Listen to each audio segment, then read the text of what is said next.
You know? Were you busy yesterday?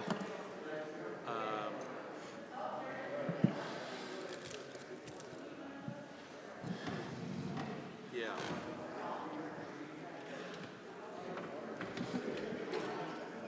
Hey, you too. Hey, what's going on, Bruce? See the Elvis cookies? It's his birthday today. You know, thank I thought you were goodness. coming in costume. Well, I did wear Oh, my he got a Elvis better t-shirt. one than I did. Hey, how you doing? Hey, Good to how's it see you. going? Good. Well, doing Not fine. that way. Okay, sure. Yeah, that way. Now, you do know today's Elvis's birthday, That's what right? they did. They gave me this. I'm super excited. Super excited. Hey, how's it going? Good to see you. Good to see you. Good to see you.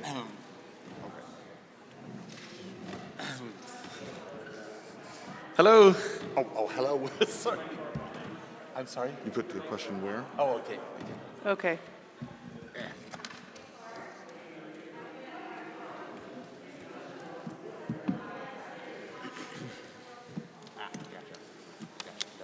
All right.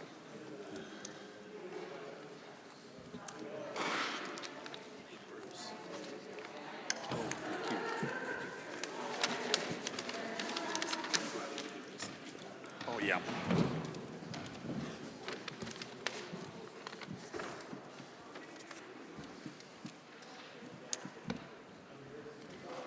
One, two, 1, 2. All right. All right. Good morning to you and welcome to the first Legislative Crackerbarrel session of Vigo County for the 2022 session. And may I say I'm thrilled to be able to see all of you in person on today. Thank you so much for coming out, bearing the cold. We are going to start things off right now. If you could stand and we will say our Pledge of Allegiance. I pledge allegiance to the flag of the United States of America and to the republic for which it stands, one nation, under God, indivisible, with liberty and justice for all. You may be seated. Well, we're again so grateful to be able to have this session again, and especially to have it in person, and we're also grateful for all of our legislators being here. We're going to hear from them in just a second, but very quickly, I just wanted to read something that's necessary to read from some time, but I think we do a good job of this, and it's saying basically, even in disagreement, respectful communication and behavior is required. Yelling, using profanity, and speaking abusively are certainly not allowed, and I've been instructed to, if those things happen, admonish, and we'll take the necessary steps, but we won't get to that point. We never do so. At this point, we are going to introduce all of our legislators today, and I'm going to start immediately to my left. Our one senator from the 38th District, Senator John Ford, and I'm going to give him 2 minutes just for opening comments, how things are going, introduce yourself, and just a brief intro. Well, thank you, Rondrell. It's, like you said, great to be here today. So John Ford represents Senate District 38, which is Vigo County and all of Clay County now. I currently serve on public policy, on Senate appropriations, where my focus is higher ed, and then on I'm ranking member on Child and Family Services and the chairman of the election committee. This year, we started off, it's a short session, so it's good. We started off very quickly, and we've got 2 weeks before bills flip and go over to the House or vice versa. So a very short window to get bills passed. My focus this year is once again on children and families. I have a few bills dealing with that subject area. One being, my goal is to try to get a court-appointed attorney for every child in foster care. Currently, 34 other states do this. It's a very complex issue. I've got my first hearing on Monday. So this will be a heavy lift. If I don't get it done this year, the goal would be next year to get it done in a budget year, because it will have cost the state about $15 million is what we're projecting. But the benefit of every child having an attorney is they can get through the process to permanency 50% faster is what we're seeing coming out of other states. So instead of 4 years, hopefully they could only be in the system 2 years. So that also, I was approached by a constituent to work on a bill for human trafficking. Kids, teenagers in foster care are targeted by human traffickers. And what happens in the foster care system, you're really not encouraged to take photos of the foster kids. So when the law enforcement goes to get photos, there are no photos of these kids. So we're going to ask that every child in foster care get an ID, and then that photo would be digitized and be available to law enforcement across the state. Thank you. Thank you so much, Senator Ford. Moving on to Representative Tanya Paff, representing the 43rd District. Good morning. Thanks for coming. So this, again, it's a short session. I am ranking minority members of elections. I'm on education and ways and means, which of course crafts the budget. And being on those three committees is, it's a heavy load, as John said. So we're always trying to figure out the best policy for Indiana.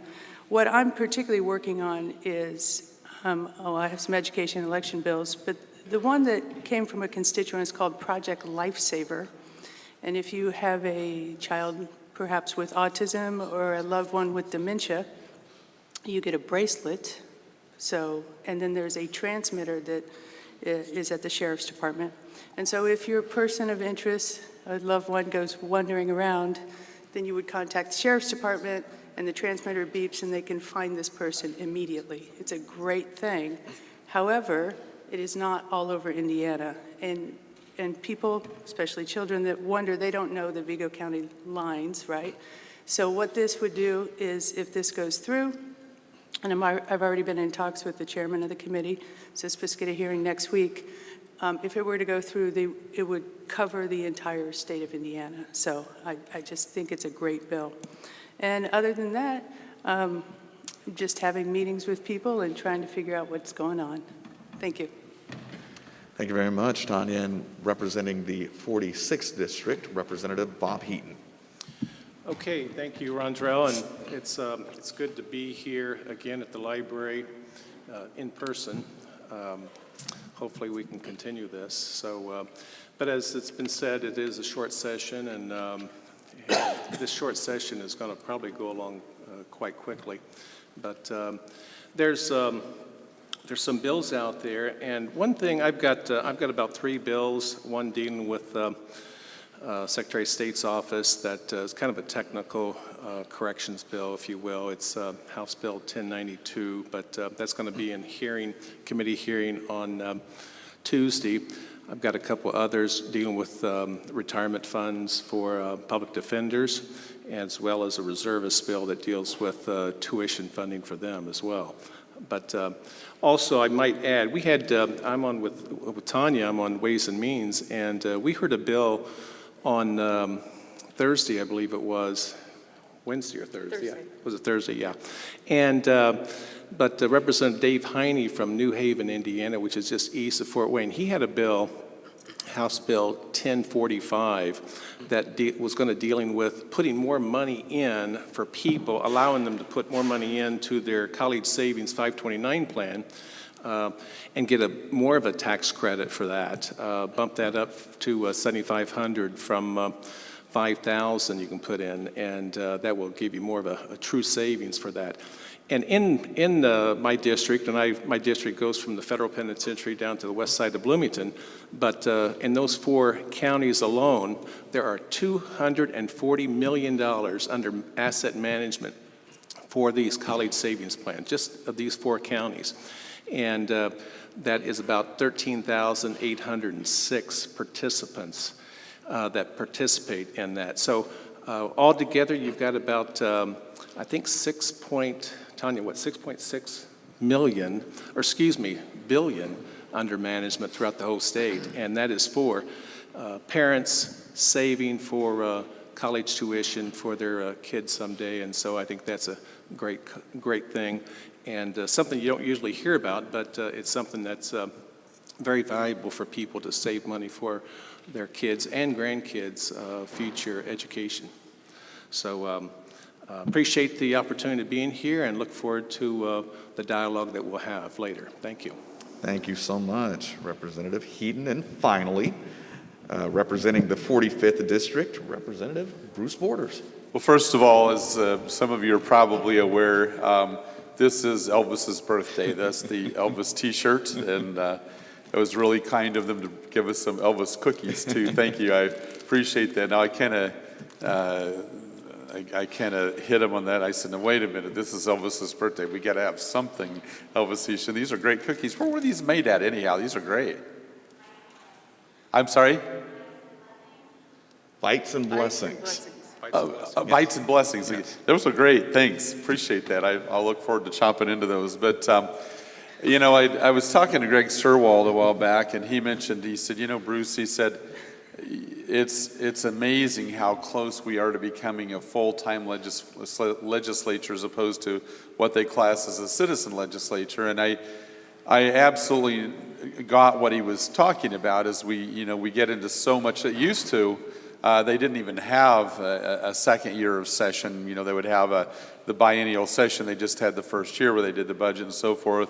And then and then later on, they didn't have a lot of new bills. There was basically just to tidy up technical corrections and so forth, either in the budget or in other bills. And now it does seem like we have a plethora of bills as well. In fact, it becomes the short session oftentimes becomes kind of like the long session, the budget year, squashed into just a shorter period of time. And I do think we have to be cautious about that because I remember looking at some statistics a few years back. There was a professor, and I forget which college, but he was looking at all of the bills that had been introduced and those that had passed. And it was amazing, the huge majority of which were actually taking away liberties and freedoms.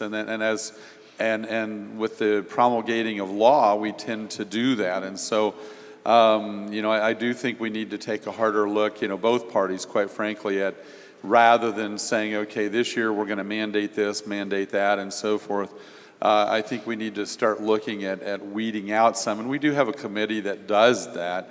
I don't think we weed out nearly as many as we should. But again, I'm hoping that in this short session, that we don't get too aggressive in the bills that we pass, because generally speaking, not always, but generally speaking, a lot of that legislation tends to take away personal liberty, and that's not what America was founded on, and that's not what our founders had in mind. But anyhow, we need to be aware of that just because we can pass something doesn't mean we have to. So.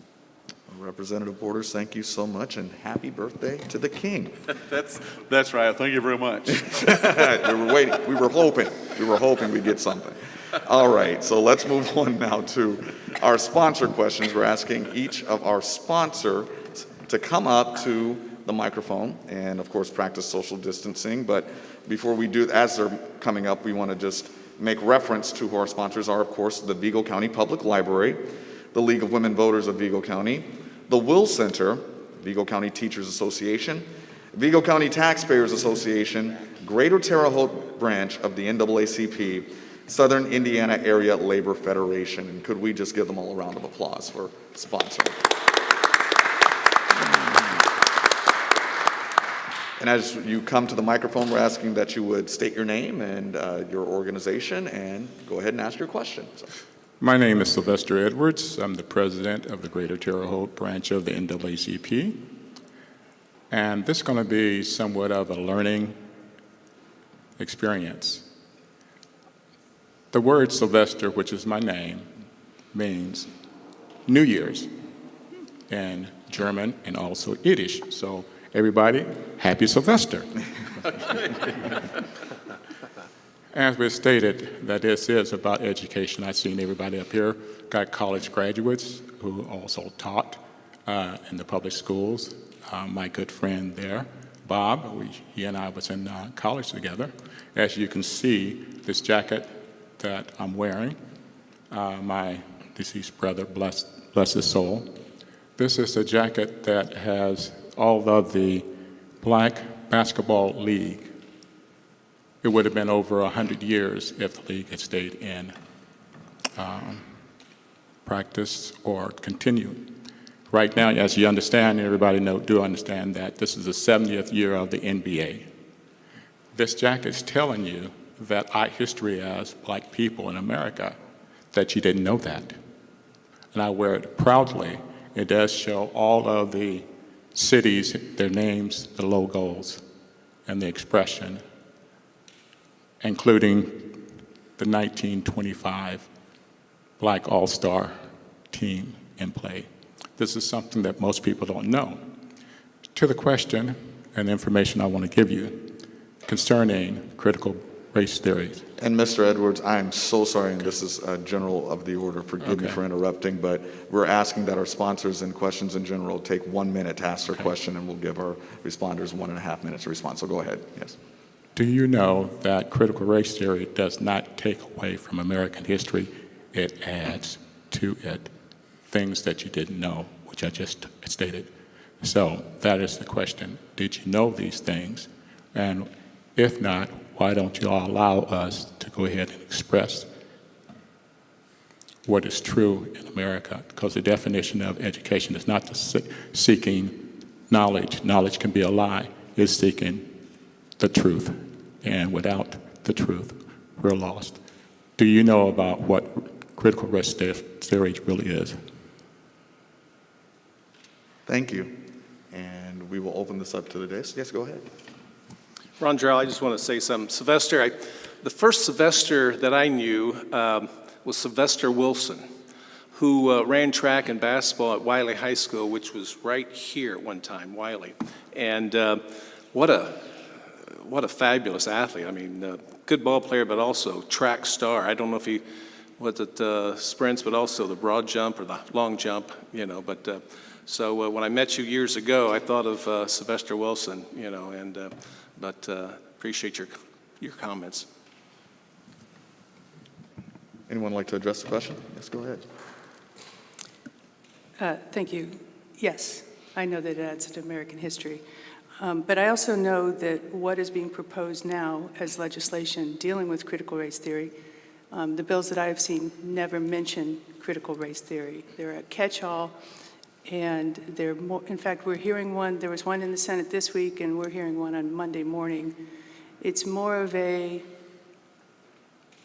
broad sweep at what teachers can and cannot teach. It really never mentions critical race theory. So from my understanding, we don't teach that now in the high schools. We don't teach it K through 12 in Vigo County. I only talk about Vigo County because that's where I teach. This is typically a collegiate level experience when people can really analyze and make informed decisions. So as far as the bills, I'm going to focus on the bills. I've not seen any addressing that particular issue. Thank you. All right. We will move on now to, if there are no other responses to that question, we'll move on. All right, Good morning, Bob Murray, Vigo County Taxpayer Association. I've heard some rumblings about attaching political affiliations to school board elections, which I think is a terrible idea. I would like for you to give me your opinion on that and what you think may happen in this session. And if I can pause there just for a second, thank you so much for that question. From the League of Women Voters of Vigo County, I just want to read this question because it's right on cue with that one. There have been recent discussions about changing nonpartisan school board elections to partisan elections. What do you see as advantages or disadvantages to making local school board elections partisan? So we can kind of combine both of those questions and pose it to the dais.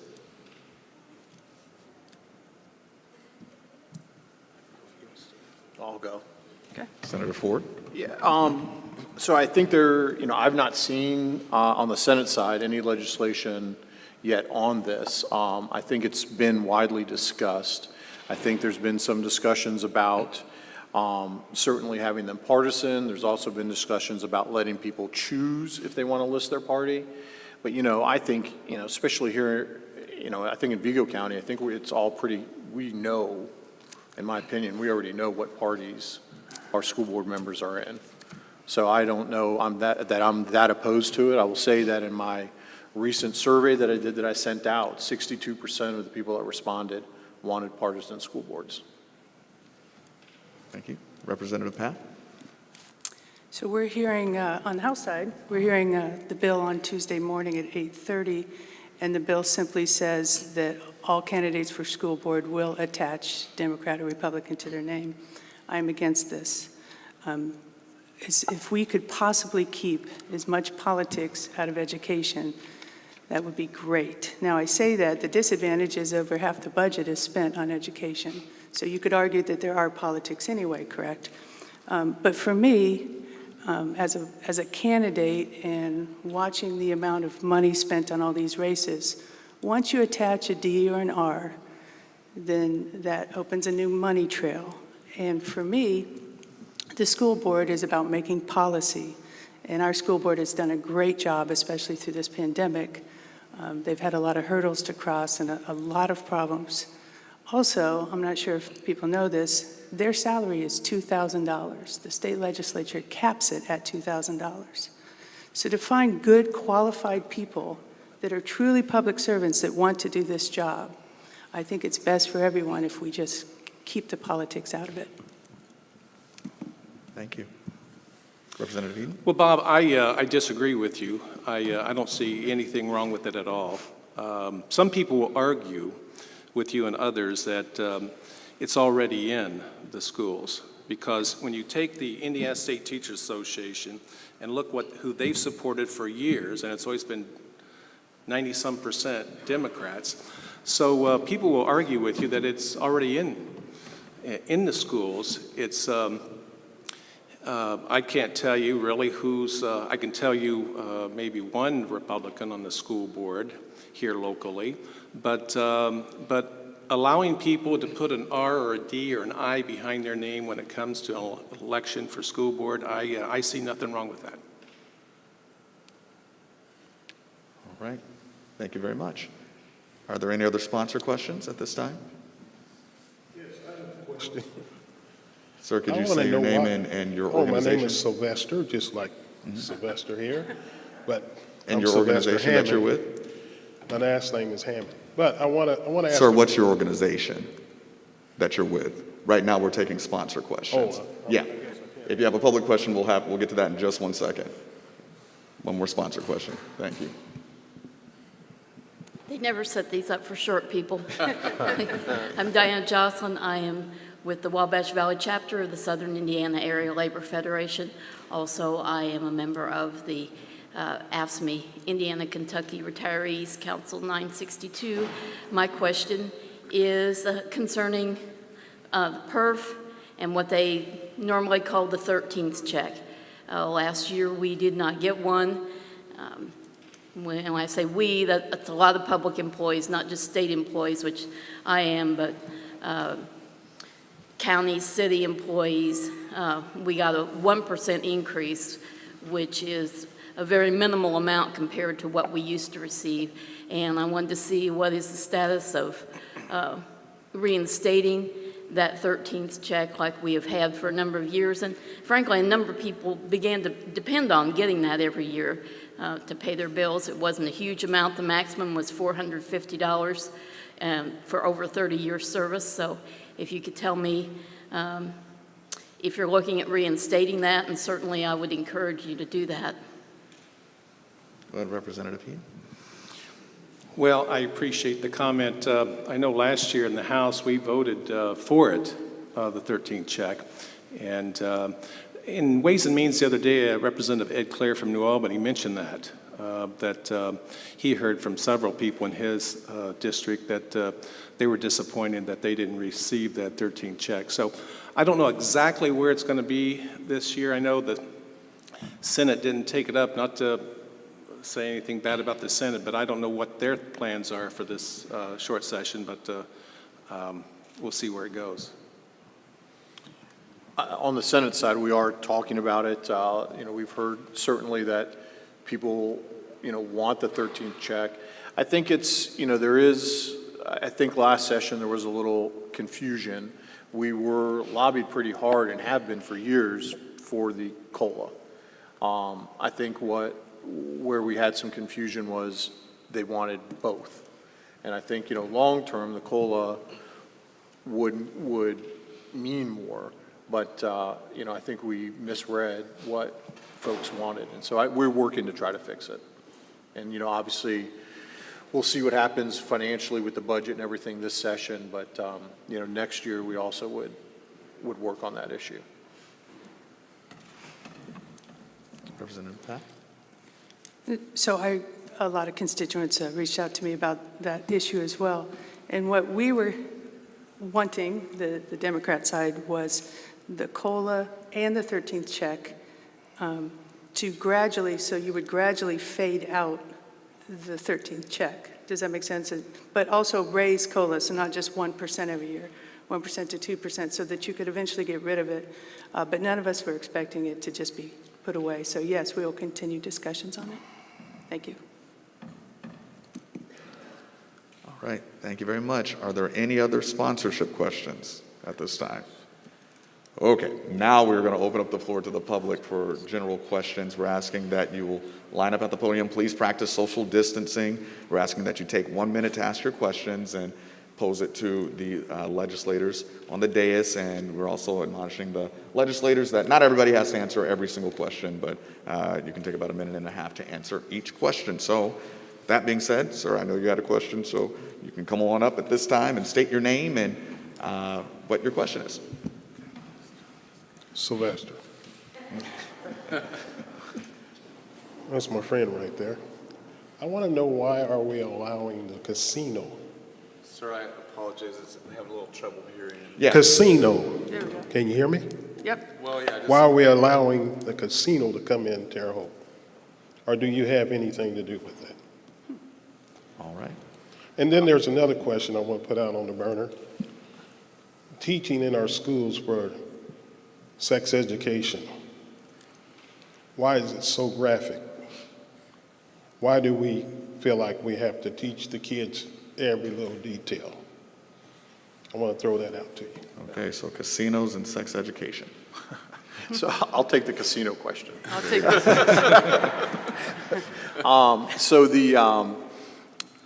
Indiana's been a long-time gaming state. I think off the top of my head, it's 27 or 30 years we've had casinos in the state of Indiana. We were going to, as a state, add another casino. The opportunity was given to Terre Haute or to Vigo County to have the casino if it passed a referendum, which it did. I believe the number was 68%, that it passed a public vote in 20? Recently, anyway. Yes. So that's why we're going to have the casino, is the public in Vigo County voted to have it. Oh, go ahead, Bruce. Yes. You can You're go back to your fine. seat. Well, whichever way, I'll leave that up to you. Whatever you're comfortable with, you can go back to your seat if you'd like. I can still remember, first of all, Sylvester, I appreciate that question.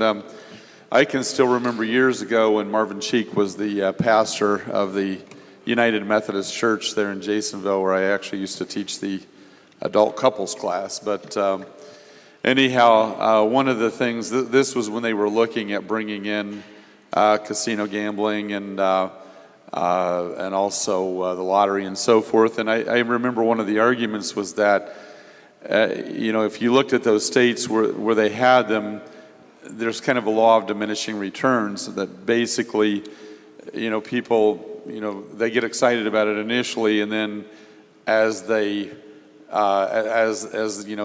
the magic of it wears off, so to speak, and people realize that most people aren't winners, then the state actually becomes a proponent for gambling, regardless of what we say and regardless of what the commercials and the ads say about, if you're a problem gambler, seek help. Well, it's interesting that this question should come up today. I just spoke with a friend of mine yesterday, and he had borrowed some money from me. He said he was needing it for his utility bills and so forth. And I know that he's has a good job, quite frankly. And I thought, well, this isn't making sense, but I went ahead and loaned him the money. Well, then he called yesterday and he said, oh, Bruce, he said, I know I was supposed to have you paid a while back, and, I'm not going to send out Guido and Bubba after him, anything like that, but he said, I can't pay you. And I said, what's going on? I said, something's not adding up here. And he goes, I'm actually seeking counseling. He said, I'm addicted to gambling. And he's been going down to Evansville, down to the casino down there. And so now he's basically not paying his utility bills and a lot of other bills that are in his life. And he's, you know, and he's not a rare case. And I've always said that casino is basically economic development for people who are bad at math. And I just, it bothers me that as a state, you know, not just Indiana, but all states that are promoting it. Ultimately, what we do is we promote the addiction to a dangerous game that results in fact, if some of you might remember a few years, maybe a year or two ago, I think it was probably 2 years ago because we were doing it, meeting in the individual rooms, there was a lady that came in and she talked about how her husband was always saying he was working over and so forth. And they ended up losing their home. They ended up losing their marriage. She ended up moving to Indiana, had to live with family, and it was because of addiction to gambling. And I think it's a terrible thing. I really do. Borders, thank you so much. Thank you. For your Thanks time. for your And I question. just want to note here, if you guys look on the front row, we have a very lovely timekeeper. And so she'll kind of give you the cues as to how much time you have left. I couldn't see. The spotlights were so bright, I couldn't see the sign. Got it. But thank you so much for your response. Representative Papp. Yes, I'll try to attempt to answer that. So I teach math, and we have state standards. So the state comes up with a bunch of standards, and then locally in our school board, we come up with the curriculum PACE. And that's the same thing with sex education. So actually the school board just went through an incredible, intensive curriculum revamp with sex education. So the state really lets local school boards decide that. So that actually is a question for the school boards. No, we don't. All right, thank you very much. Next question. May I respond to that second question, or did I use up all my time? You can have a brief response to that I'll question. be very Yes, sir. brief. I Yes, really sir. will. All right. Actually, it is true that we don't vote on it per se, but we can introduce legislation that does deal with it. I mean, at this point, there's not legislation specifically that has dealt with it in the past, but we are looking into some of those matters this year. I will tell you that. So I'll be glad to talk with you afterwards. Thank you very much, Representative Borders. Yes, sir. Good morning. My name is Ted Zenderda. I'm from West Terre Haute, Indiana. Last year's budget, they tried to increase wages for Bureau of Developmental Disability Services so they get closer to $15 an hour, and they had to get it CMS approved, which I guess they did. But currently, I know the aides that are working for like Prime Care get $13 an hour, and then they sold a 45 cents gas mileage last fall. And I says, well, you know, they didn't really help them much.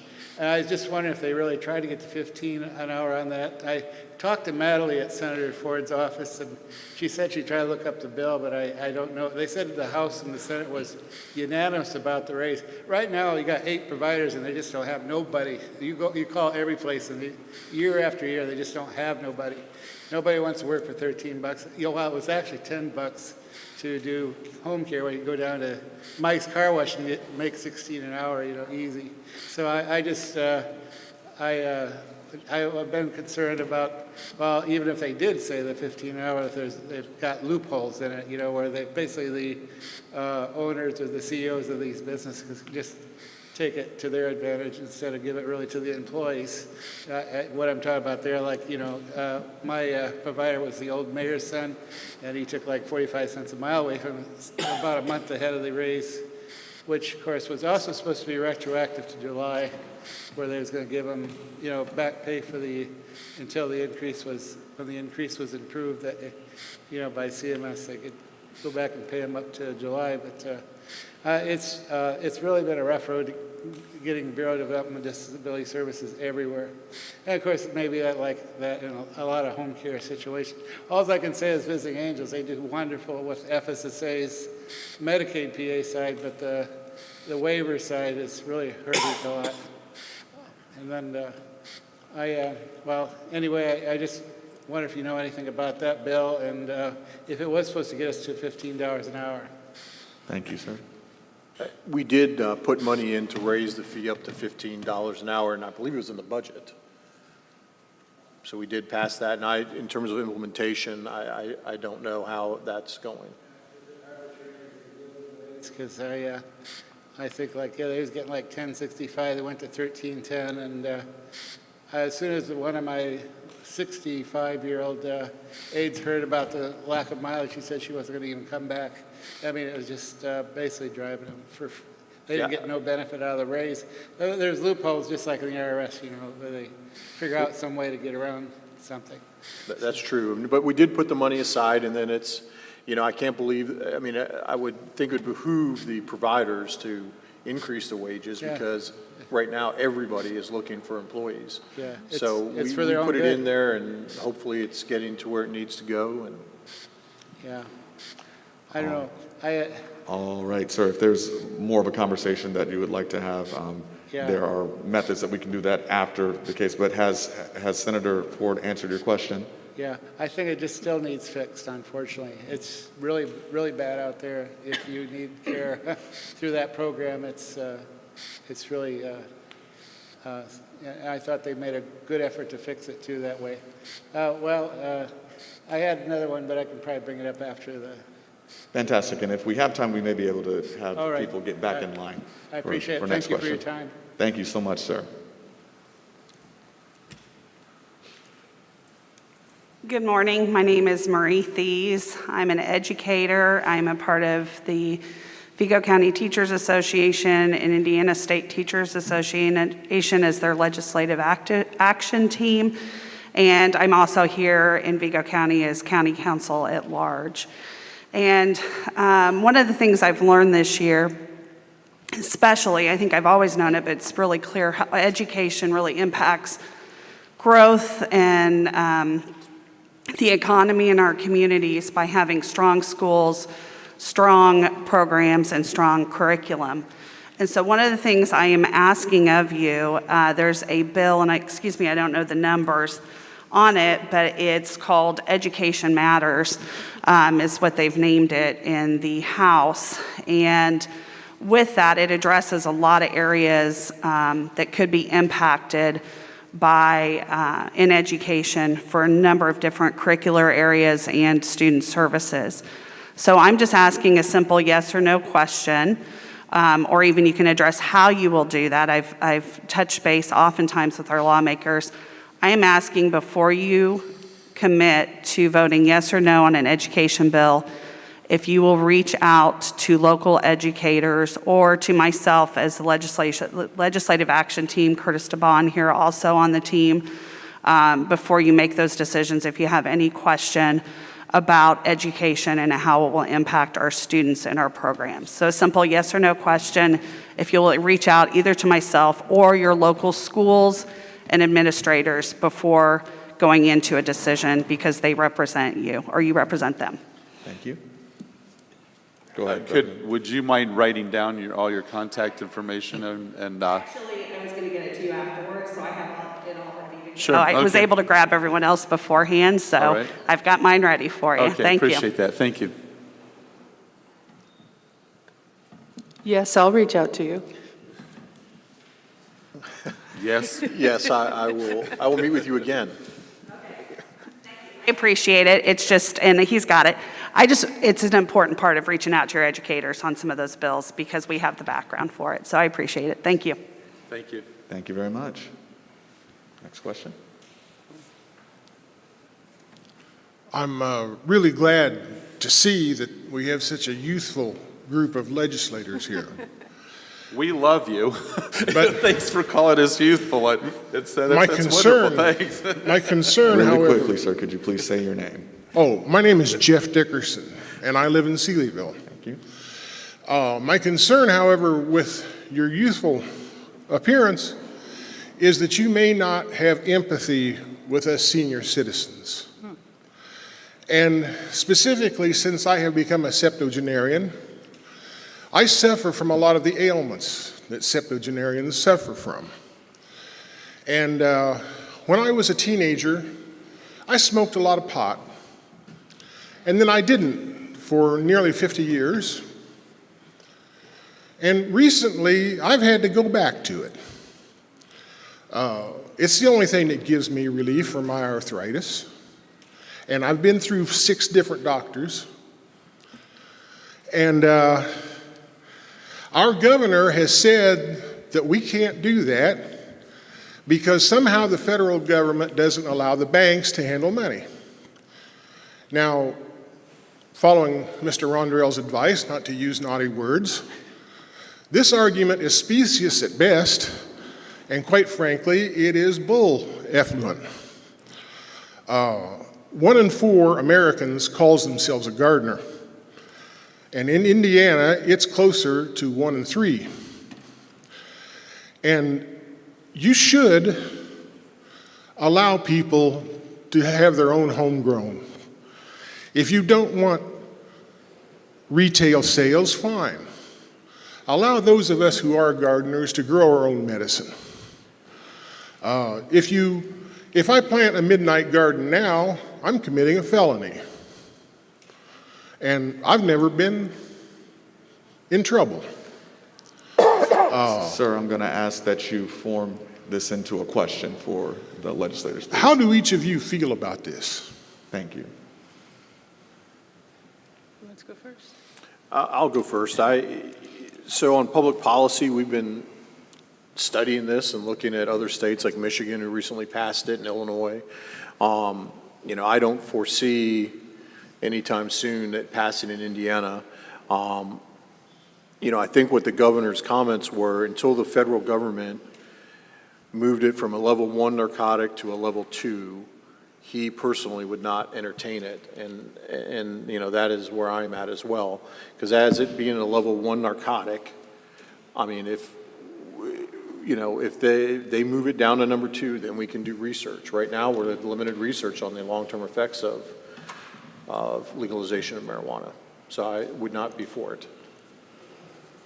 I am for medical marijuana. I think especially for our veterans, cancer, epilepsy, all kinds of ailments that could help people. Saying that, I don't believe Indiana is ready for recreational, but I also don't believe that this General Assembly will pass any kind of legislation to allow it this year. Well, friend, I've been on record to say I'm open to the discussion on medical marijuana. I told the people down in Monroe County about 8 years ago that I would look into it, and about 90-some% at the Chamber of Commerce event that day, they wanted us to look into it. On recreational, I'm not there yet. I told other people I've never smoked, but so I just again I don't I think there's a lot of negatives that can come out of that. And I've got some friends in Colorado, and I've got a buddy that's had 21 surgeries on his feet, and he takes about $40 worth of medical marijuana for that lasting about 8 days. It helps him. And I went into a dispensary with him a few years ago.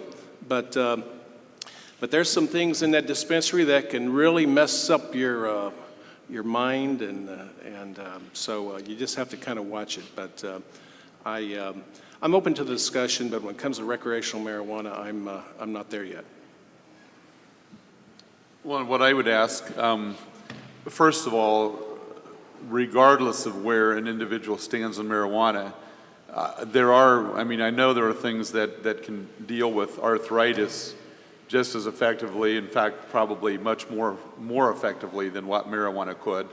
A friend of mine, he was severely diabetic, and he went to juicing, mostly greens and so forth. And I don't know if you've ever seen the movie Fat, Sick, and Nearly Dead, featuring Joe Cross. Great movie, and I mean, there are things that you as an individual can do that are going to be far less work even than a midnight garden, I think is how you phrased it. I mean, so I would consider you even to checking into juicing and so forth. If you get an opportunity, check out that movie again. It's called Fat, Sick, and Nearly Dead, and there's a second option to it. But anyhow, my friend who was diabetic went to juicing and so forth, and actually was able to get off of insulin and so forth. And again, realize that's not just that's not the same as as necessarily arthritis and so forth, but there are healing properties within, particularly in green plants and so forth, that can be very helpful to you. So, and as far as the recreational, no, I'll never go on for that. I just will not support that. Actually, there's a study, at least I saw her over there this time. There you go. But anyhow, from all of the studies that I've read, basically marijuana is not just a gateway drug, but it has severe impacts on personality, on violence, things like that. And I'll be glad to talk with you more about those and share some studies that I've read from at least a specific doctor who deals just with that issue. Thank you very much. Thank you very much. Is there another question from the public at this time? We'll leave time for people who may be making their way to ask. You can walk right past that camera, that's fine.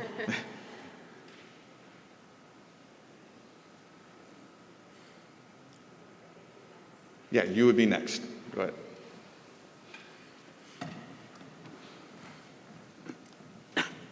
My name is Jane Morse. I'm a resident of Vigo County and live in Terre, Haute. I want to ask the Republicans here on the panel to respond to House Bill 1001. It is your party's top priority, so I'm sure you've already had a lot of time to think about it and have discussed it and can give me an informed opinion. I would like to know how all of you are going to vote, including you, Senator Ford. 1001, in case you don't know, is the bill that denies private businesses or any business from mandating that their employees be vaccinated. Now, I don't know of anything in the Constitution that says it's a great idea for American citizens to go around harming each other and possibly killing them, because that's what this COVID is doing. I don't know of any religion I've ever heard of that says that harming other people is a great idea, and I certainly know that that's not what Jesus would do. So I'm asking you why you are making it impossible for businesses to protect their own employees, even if they're not sure they want to. It's medically as sound as you could possibly get. The vaccines we have today are far more effective than anything we've ever had before, and they are safe. So why can't businesses make their employees be vaccinated? Because they also have to protect their customers, like me. When I go into a store, I don't expect to be infected. So please give me your answers, it's you, please. Thank you. Yeah, it's okay. First of all, well, I'll just simply have to respectfully disagree with you that you talk about it being sound scientifically and medicinally and so forth. Well, regardless, I mean, I do disagree with you on that. I mean, you can read as many studies as you want. A good friend of mine, she was vaccinated. Shortly thereafter, she passed away. They don't, they're not saying that was specifically that. But if you look at, I mean, there's a lot of very brilliant doctors. I received an email from a doctor within my district, and one of the things, he would prescribe ivermectin. He would also, hydroxychloroquine was another thing that he used, and they were effective. And many doctors, Simone Gold, if you've seen any of her videos. There are other alternatives. Some people shaking your heads, no, that's fine. You get the right to shake your head, no. But the bottom line is this, is that, all right, things that we know are effective are being denied to people. They're being suppressed in the marketplace. Like what? Ivermectin is one. It is not effective. It is absolutely is. Okay. It absolutely is. I'll have a give you an back and forth. example. A friend of mine went and his doctor prescribed ivermectin. All right, he went to the pharmacy. They said, well, we've got to call your insurance company. The insurance company said, well, what are you using the ivermectin for? And he said, well, my wife and I both have COVID. And they said, well, then we will not allow you to use your pharmaceutical card or your PCS card. And so he ended up having to pay for it out of pocket. So it went from about a $4 copay to up to about $300. And so he ended up going to basically a place that did, farm supply, they calculated out what it needed to be done, and they actually divided up the ivermectin, and he said he was well within about 8 hours. And so my point is we do know that there are alternatives that are being suppressed in the marketplace, and so I'll just have to respectfully disagree with you. Thank you, Representative. All right. Well, I've been fully vaccinated. I've got vaccinated last March, and then a week and a half ago I got the booster, So, but that was my decision. Okay, nobody has to tell me, Bob Heaton, you got to get vaccinated. I've got family members that have not. And I know some people who had COVID, they've got the natural immunity, and they feel like, well, since I've already had it, why do I need to get the shot? So I respect their decision, and so we're going to So look at... why not respect the businesses that want to make their employees vaccinated? Why are you denying a private business the right Ma'am, to if you say... could let Representative Heaton finish. He was Well, in the middle of a again, statement. we're, as far as 1001 goes, we're looking into that. We're going to have some good discussion. I know it passed out of committee 9-3 the other day, and it's going to go on the second reading next week, and we're going to vote on it. There are going to be some amendments. And so, again, to me, it boils down to a freedom, a liberty issue. And you can roll your eyes all you want, Jane, but anyway, it's just like with masks. I've got a good friend, Republican, wear 2 masks, and that's fine. I have to wear masks sometimes, even while I'm fully vaccinated. But that's what the rules are. But I don't like to tell employers, employees, individuals, friends, and neighbors that here's what you've got to do. Thank you very much. So for me I've read a little bit about the bill, but I'm going to wait to see how it comes to the Senate before I make an opinion on it, and I'll read it then. But in general, I don't, like Bob, I don't support mandates. All right, thank you very much for your question. Next question. Good morning, I'm Mark Spellbring. There are some discussions about the excess amount of funding that is available now with the economy having come back very well, and discussions about changes to tax rates. And I wondered if you would all address what you're thinking about what might change with the income tax or refunds. Thank you. Well, Mark, good seeing you. House Bill 1002 is dealing with reducing our income state tax rate down from 3.23% down to possibly 3% or maybe a little below that, and gradually decrease that percentage over the next 4 years. That is going to be a big bill. It's got other tax reductions issues in there that we're going to be looking at as well. Business personal property tax is another thing. So that's going to be heard in Ways and Means, I believe, next week, and we'll talk about it. Not sure if the Senate has a companion bill over there or not, but we'll see how it goes. And there'd be a lot of testimony pertaining to that, so we'll see how it goes. So on the Senate side, I think we're taking a little bit more conservative approach to it at this point.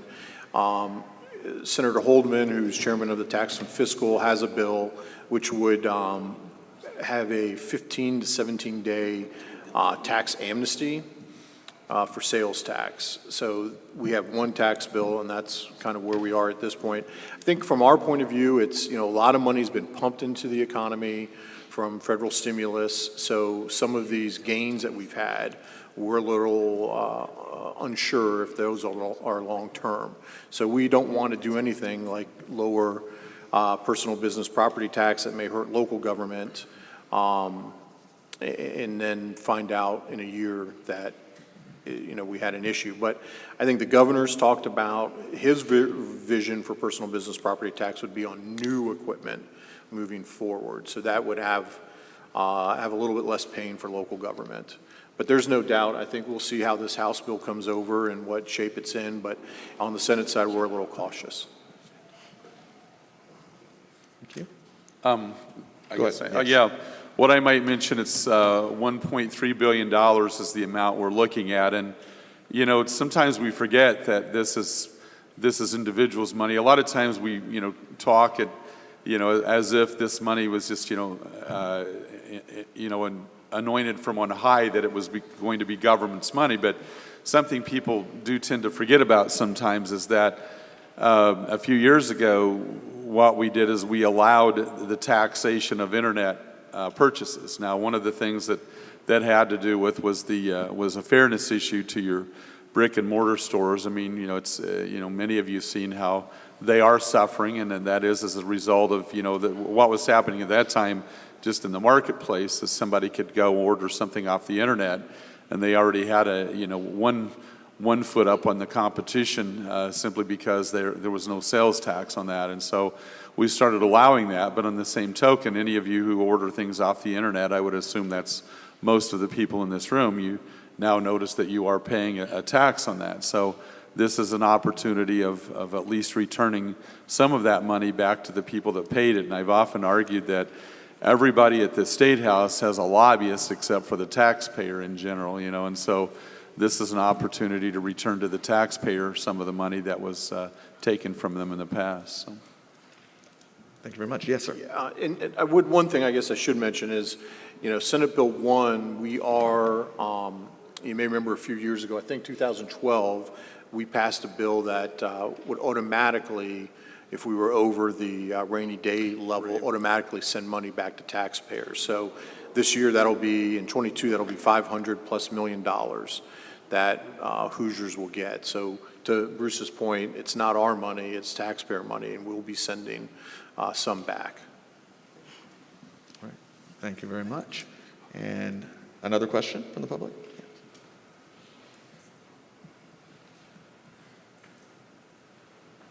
Good morning. My name is Rosemary Scott. I'm a current member of the Vigo County School Board. Schools seem to get brought up a lot, don't they? Half the budget goes to education. Well, it's never enough.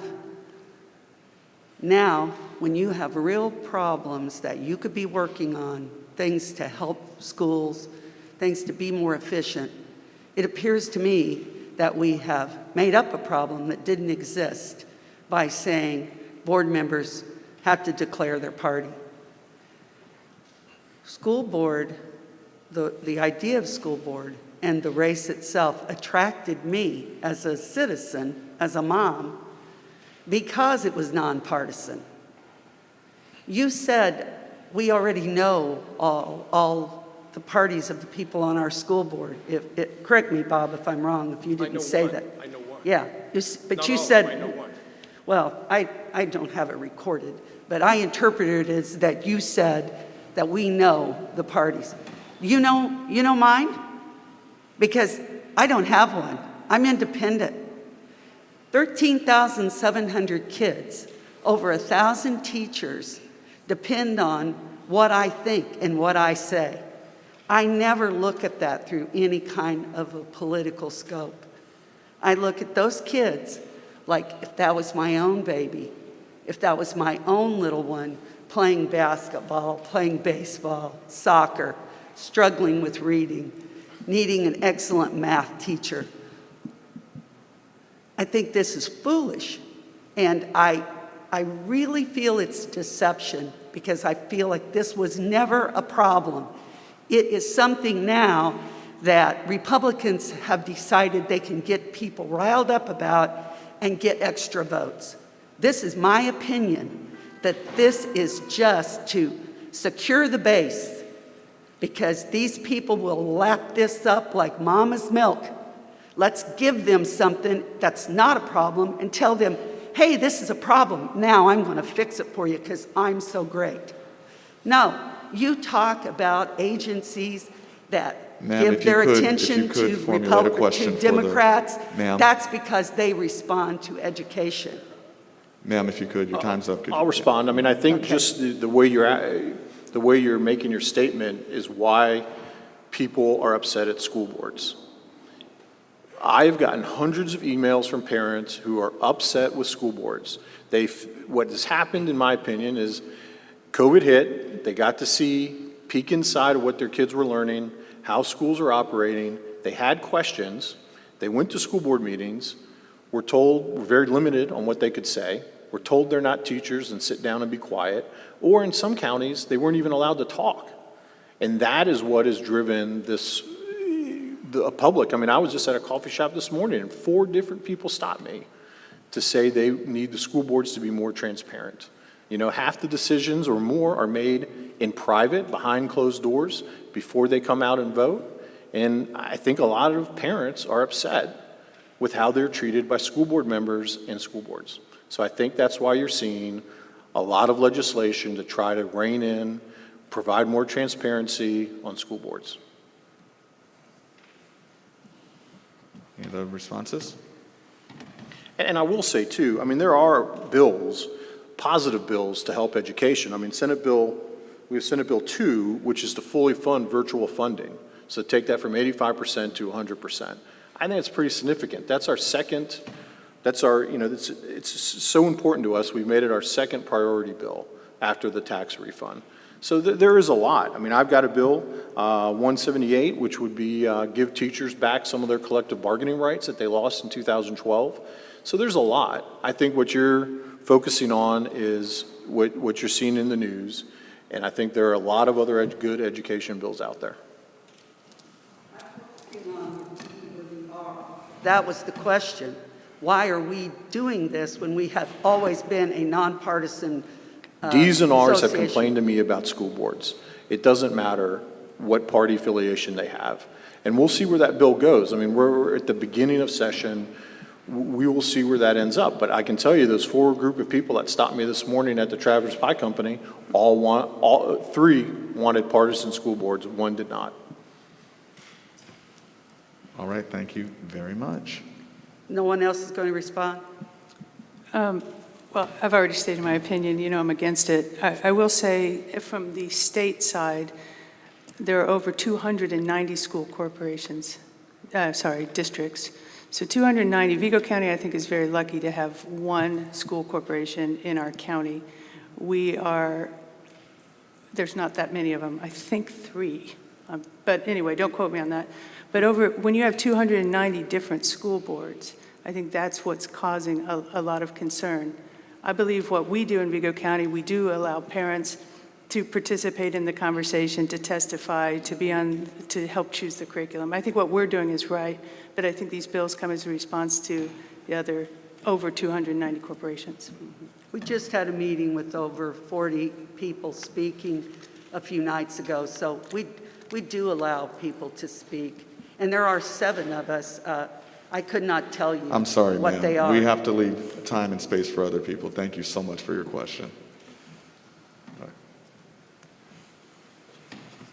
Hi, my name is Aaron Muchler, and my question is actually for Representative Borders. Earlier today, you had said that you were citing medical marijuana usage and recreational marijuana usage.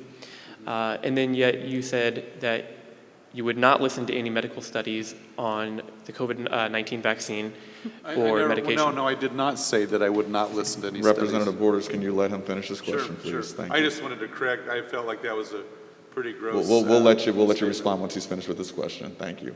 You said, and I believe this is exact wording, that you can show me any number of studies that you want, and there are plenty. Yes, that's true. So there are plenty of studies out there, so why are you following certain medical studies but then choosing to ignore others? All right, Representative Borders. Okay, first of all, I do want to clarify that I did not say that I wouldn't listen to any studies that showed that the vaccines were effective. But I will also tell you that, I mean, you yourself know that if you go into, it doesn't take long at all, with, probably 60 seconds, you can see where, professional athletes, some the only common denominator that seems to be an impact or, collapsing on the field. Children, I mean, a number of doctors have said it's absolutely, it's basically evil is the word they've used, that children, some as young as 5 years old would be vaccinated. I know in one of the vaccine medications. I'm sorry, you're not answering my question. No, I am answering your question. You and I may disagree whether I am or not, but I feel that I am. All right, but one of the chemicals in one of the vaccines is actually something that's designed to stop heart damage, and this was in a childhood vaccine medicine. Why would there be something in there to stop heart damage unless there was something potentially in the vaccine that caused it? And so, again, I mean, the bottom line is you want me to allow a mandate that everybody should be vaccinated, and I feel that based on all of the reading, and I'm very prolific at reading tons of these studies, and going into the CDC studies and then seeing some of the misleading figures where they've even had to correct themselves. The bottom line is that I feel that there are two sides to this story, and that there are other alternatives that people can choose, and I simply want people to have the option to choose other alternatives. Thank you very much. I think this is a great time to pump up this lovely packet here from Vigo County Public Library, and it has all of our legislators' information, including Alan Morrison, who we should note was invited today, but did not show up. But if you look here, you have their addresses and phone numbers and bills that they're working on, and the library will be giving updated versions of this. You can find them right over there. And in lieu of going in kind of a back and forth, this is a great way to kind of get in contact with your local representatives and senators after this forum has ended. All right, next question. Good morning. I'm Christy Fitton. I'm the Director of Elementary Education for the Vigo County School Corporation. About 25 years ago, I was probably harassing you a bit in regards to full-day funding for kindergarten. And I want to thank you very much for what had happened in regards to funding kindergarten back in 2009. So times have gone by, and we've done studies and gathered information in regards to early childhood and the effect that it has. We have just recently opened up the Deming Early Learning Center, in which we have nearly 300 babies through kindergarten that are receiving services. Funding for that has come through federal grants, through parent pay options, some other grants that we've received, but a lot of really good things are happening. I would like to invite you to come attend it.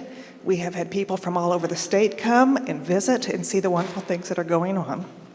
My concern in regards to that is what's coming next. We're kind of piecemealing the funding, and we're really thrilled that that's happening at the state level as well. But we have oversight from the Department of Education and oversight from FSSA, and they don't always meet in the middle.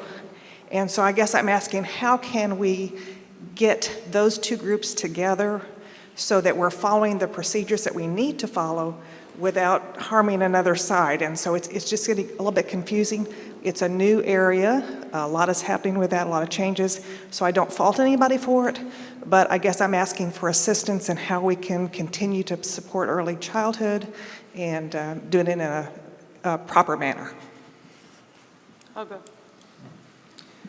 So on that same conversation, we just heard a bill in education on Wednesday concerning ELAC, Early Learning, help me, Action Committee? Probably, yeah. So, and what this bill does is it addresses exactly what you were saying, is sort of encouraging FFSA to talk with the Department of Education, come up with a kindergarten readiness assessment, so to speak.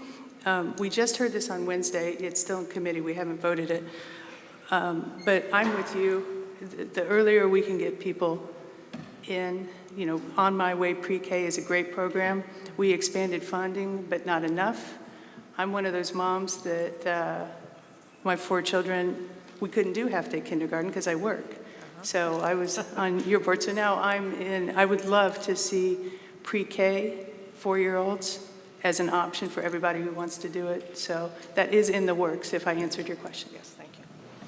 So I would love to come take a tour, and, I support, optional pre-K, and I think that's a key, is that it be optional, that parents can choose to send their kids.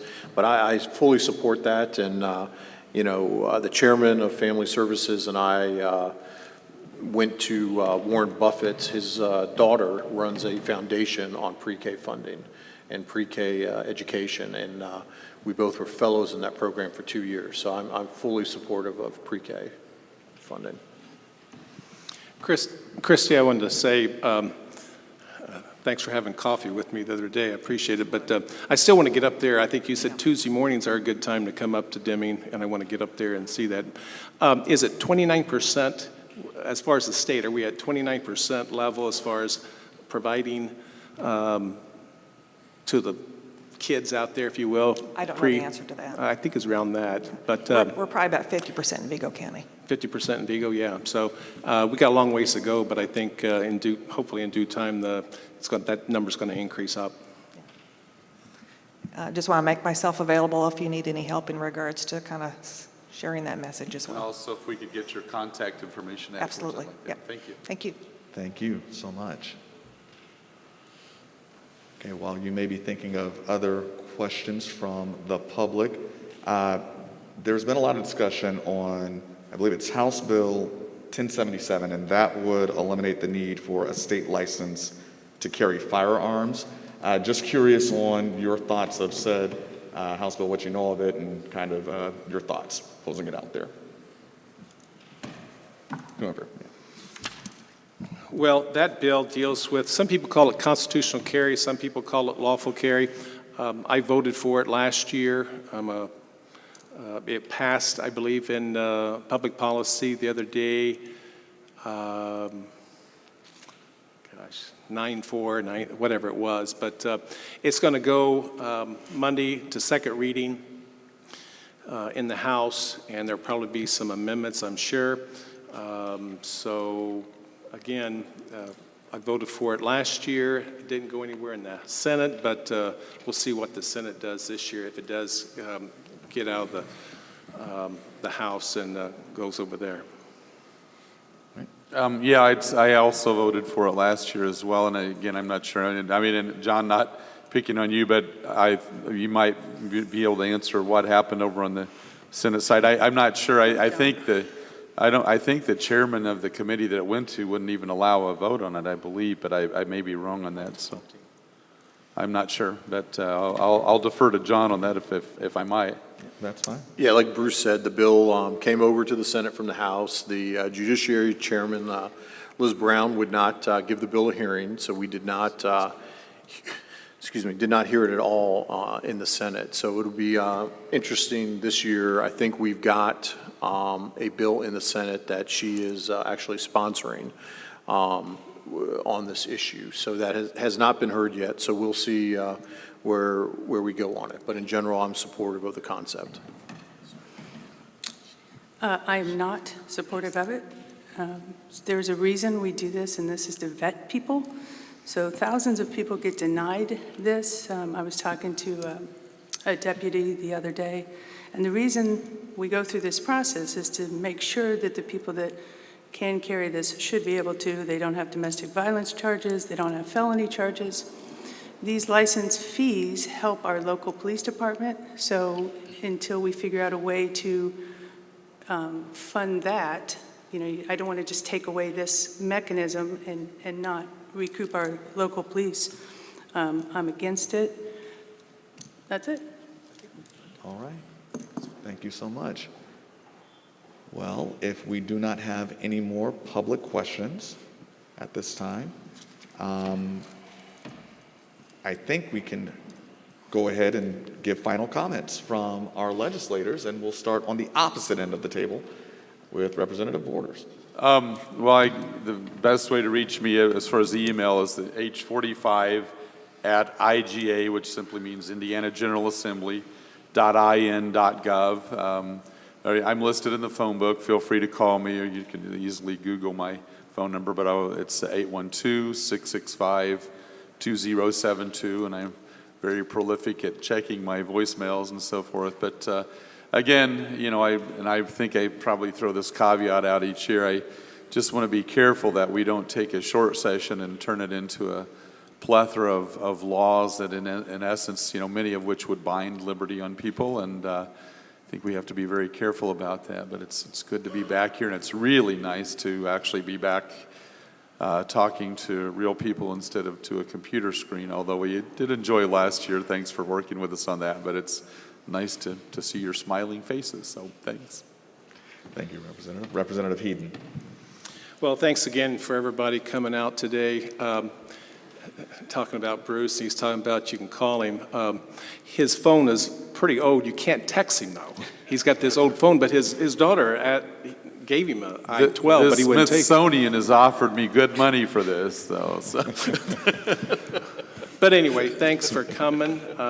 Come next month, we should have a lot more out there, so to speak, with the bills that we will present and pass or not pass this first half of this short session. But it is going to go by quick. We'll have really just another 3 weeks to go in the first half of the session. So, but I appreciate everybody's coming. I appreciate all the things that's been shared. And Sylvester, thank you for helping us with that education part of that. So I'd like to talk to you afterwards as well. So appreciate your time. Thank you. Representative Paff? Thank you all for taking the time to come out and helping educate us on issues as well. As you can tell, there's a lot going on in the state, and we don't always agree, which is okay. I think that's part of the process. The good thing about, I believe, in Indiana politics versus nationally is we all do get along and we have civil conversations. And there's really, I can go to anyone on the stage here and have a great conversation and help try to come up with the best legislation for the people. I mean, that's what we're all about, even though we do often disagree. It is also nice to be in person. Last year, I got to watch Bruce Borders in his basement. I'm not sure why he was in the basement. That's a little creepy, huh? It really was for everyone. But again, thank you for coming out and participating. Thank you. Senator Ford. Yeah, I just in closing would like to talk about two other bills that I'm working on. One is a surprise billing bill, 135 for ambulance ground service. So, you know, you have a car accident, you get picked up by an ambulance company. 3 months later, you get a surprise bill in the mail for $20,000+ because they were out of network. So we're working on legislation to try to stop that from happening to consumers and put in more consumer protections for that. So you'll be seeing some news on that. The other one is a highway work zone safety bill. We're going to try that again for the second year, I think, where we're going to put speed cameras in active work zones. And again, both of these bills come from constituents of mine that are very, very interested in both of these bills. But like the others have said, it's great to see everybody here today and look forward to seeing you next month. And if you have any questions in the meantime, that brochure should have all our contact information. Thank you. Thank you so much. Thank you to all of our legislators. Senator Ford, you said it right there. This brochure, if you'll go over there, has all of their contact information if you'd like to have any follow-up questions. We want to take this time and thank the Vigo County Public Library, as always, for hosting and for sponsoring. If we could give them a round of applause. Thank you so much. As well as all of our sponsors. Thank you so much for making this event possible. The next session will be on Saturday, February 12th at 10 a.m. Hopefully it'll be a little bit warmer. But in the meantime, thank you all so much for coming out. Have a wonderful day. Be safe.